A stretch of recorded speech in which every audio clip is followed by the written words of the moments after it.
नमस्कार दोस्तों, मेरे यूट्यूब चैनल टीवीएस पामिस्ट्री में आप सभी का बहुत बहुत स्वागत है। दोस्तों, आज मैं आपको जानकारी देने का प्रयास करूंगा कि किसी भी व्यवसाय में फ़ायदा, नुकसान, लॉस, प्रॉफिट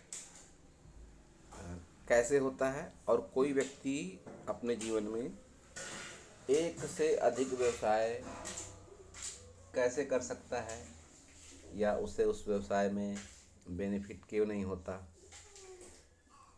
या कई लोगों के सवाल ऐसे रहते हैं कि हम इस व्यवसाय को छोड़कर दूसरा व्यवसाय करना चाहते हैं, कौन सा व्यवसाय करें हम।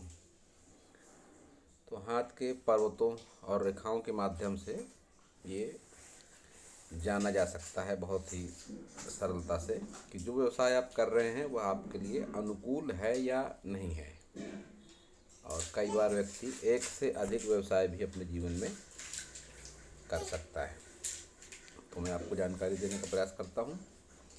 अब सबसे पहले तो जान लीजिए कि हमारे हाथ में जो पर्वत सभी होते हैं, मान लीजिए ये है बुध पर्वत, सूर्य पर्वत, शनि पर्वत, गुरु पर्वत, मंगल पर्वत, शुक्र पर्वत, चंद्र पर्वत, केतु पर्वत, राहु पर्वत और ये बाहरी मंगल पर्वत, ये सभी पर्वत हैं।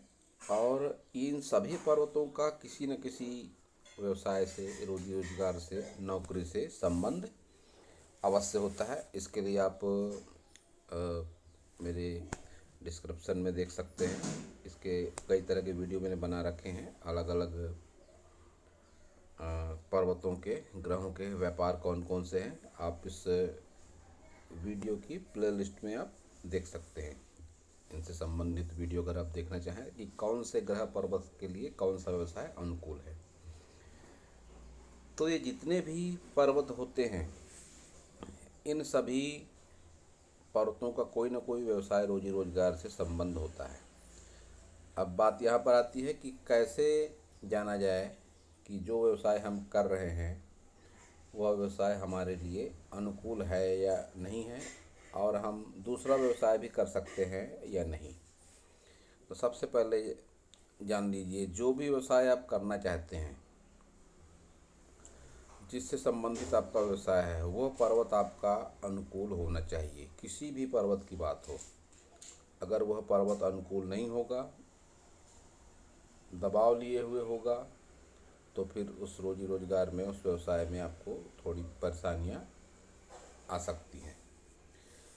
और उस पर्वत के अच्छे उभार के साथ ही उस पर शुभ चिन्ह हो तो बहुत अच्छी बात है, लेकिन अशुभ चिन्ह हो तो फिर तो निश्चय समझिए कि आपको उस व्यवसाय में घाटा होगा, आप उस व्यवसाय को नहीं कर पाएंगे अच्छे तरीके से।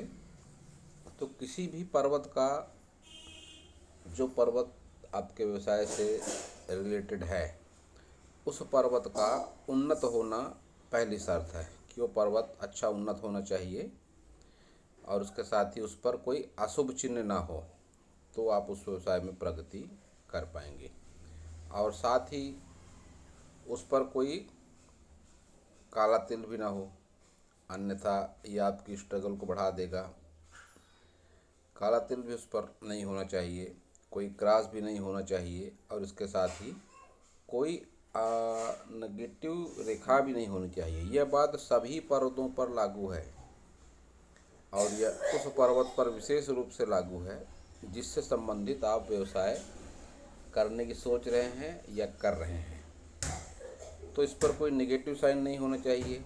जो भी व्यवसाय आप कर रहे हैं या करना चाहते हैं, कोई नेगेटिव साइन ना हो किसी भी तरह का, कोई नेगेटिव रेखा ना हो किसी भी तरह की, और इसके साथ ही कोई काला तिल ना हो, इस पर कोई क्रॉस ना हो, तो फिर इस व्यवसाय को आप अच्छे तरीके से कर सकते हैं। अब मान लीजिए किसी का व्यवसाय अच्छा खासा चल रहा है, किराने का काम है उसका। अब किराने का काम शुक्र के दायरे में आता है। शुक्र मान लीजिए उसका अनुकूल है, किराने का काम अच्छा खासा चल रहा है। अब उसकी इच्छा और कुछ दूसरा काम करने की है, मान लीजिए चंद्र से संबंधित कोई काम करने की है। अब चंद्र से संबंधित कारोबार की कोई बात करें तो कोई भी तरल पदार्थों से संबंधित कोई भी व्यवसाय चंद्र के दायरे में आता है।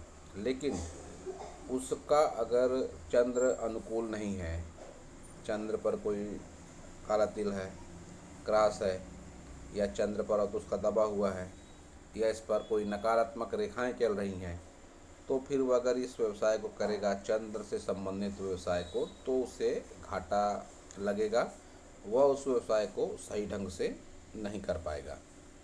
और मैं पहले ही बता चुका हूँ कि यह बात सभी पर्वतों पर लागू है।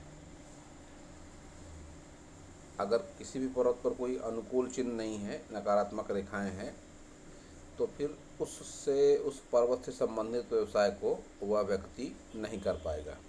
तो शॉर्ट में आप इतना ही समझ लीजिए कि आप जिस भी पर्वत से संबंधित व्यवसाय को करना चाहते हैं, वह पर्वत उन्नत हो, अशुभ चिन्ह ना हो, अशुभ रेखाएं ना हो, तभी आप उस पर्वत से संबंधित व्यवसाय को कर सकते हैं। तो दोस्तों, यह था इस सब्जेक्ट पर मेरा नॉलेज। अगर आपको मेरा वीडियो अच्छा लगा हो तो आप मेरे चैनल को सब्सक्राइब करें, मेरे वीडियो को लाइक करें, शेयर करें, कमेंट करें, और पूरा वीडियो देखने के लिए आप सभी का बहुत बहुत धन्यवाद।